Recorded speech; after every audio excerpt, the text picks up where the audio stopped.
आठगड़ विज्ञापित अंचल परिषद अंतर्गत 10 नंबर वार्ड में बहु दिन धरी नाही नथिबा असुविधा भोगुंट ग्रामवासी। रास्तार प्रत्येक दिन छोट बड़ दुर्घटना घटुछि किंतु एप्रति काहार नजर नहीं, जहां नहीं अंचल लोक मैंने बहुबार स्थानीय काउंसिलर विज्ञापित अंचल परिषद अधिकारी को बारंबार अभियोग करने पर मध्य किछि फलप्रद हुए नहीं। प्रदूषणर कथा न कहिले भल, सकाळु संध्या जाओ लोक मैंने ए बाटरे जीवा आसिबा करती। ए रास्तार पिला माने मध्य स्कूल जावाकू भय करुछंती। धूली सह बड़ बड़ गात जुगु जनजीवन अस्तव्यस्त हो गलानी। यदि पौर परिषद प्रशासन यार समाधान न करे तेबे अंचलवासी बड़ धरणर प्रतिवाद करने को चेतावनी देइछंती ग्रामवासी।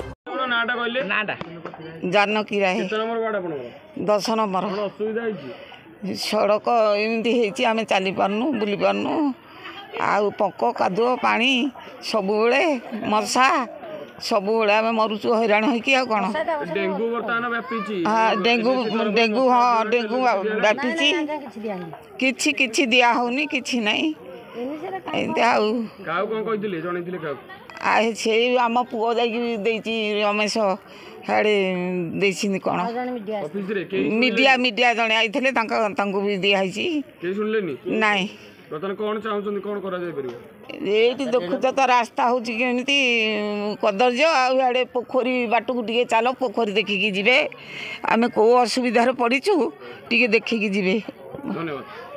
आपन नाटा कहले प्रभाती दे को वार्ड आपन केते नंबर वार्ड 10 नंबर वार्ड कौन आपन असुविधा होइची रास्ता तो पानी जमुची पोखरी आम चली पारनु जाई पारनु आउ छुआ पिला भी चली बुली पार ना रास्ता आइला थरजे कले पानी कादुरे आम न हो आम घर द्वार भी पानी पौची ए 2 वर्ष है 3 वर्ष डेंगू व्यापुची चारिआडे धुआं तेल पानी दाइनेस तरफ किछि दिया नहीं ना किछि दिया है अभियोग सब करछन का अभियोग करछन रास्ता मीडिया छाड़थलु आ थरे बर्तमान कोन चाहछन रास्ता हम रास्ता तैयारी हम आम छुआ पिला चला बुला कर पारना से रास्ता तैयारी हम बोली आम कम्प्लेन देछु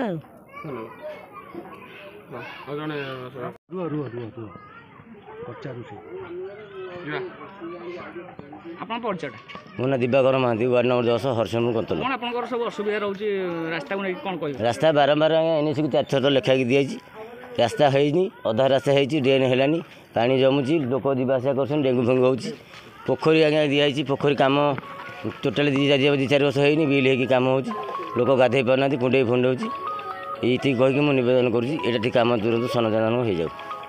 नमस्कार। आठगढ़ मानस रंजन साहू का रिपोर्ट HR टीवी।